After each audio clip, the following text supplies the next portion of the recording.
আসসালামু আলাইকুম, সবাই কেমন আছেন? আজকে নতুন একটি ব্লগ ভিডিও নিয়ে আসলাম। আজকে ভিডিওটি দেখতে পাচ্ছেন নতুন একটি পর্ব। আজকে পর্বটি ইফতারির আয়োজন করা হয়েছে দৈনাকান্দি মাদ্রাসায়। আমরা চলে আসলাম ইফতারি আয়োজনে। ইফতারি খাওয়ার জন্য সবাই চলে আসছেন। আমি দেখতে পাচ্ছেন অনেক পোলাপান রয়েছে, অনেকে মুরব্বি রয়েছে, অনেকেই রয়েছে, সবাই ভালো আছেন এবং অনেকে মিলে ছাত্রদের একটি খেলার অনুষ্ঠান আয়োজন করা হয়েছে। সেই অনুষ্ঠানে সবাই ইফতারি খাওয়াবে এবং ইফতারি খাওয়ার জন্য সবাই চলে আসছে এবং আগামী ঈদের পরের দিন খেলা, সবাই খেলা শুনি কি বলে সবাই মিলে।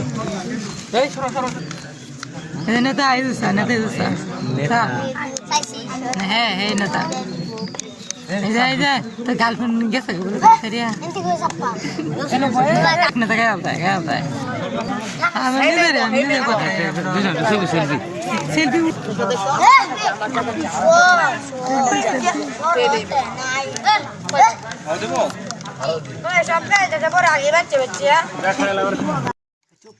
একটু বিচ্ছু বিচ্ছু বিচ্ছু বিচ্ছু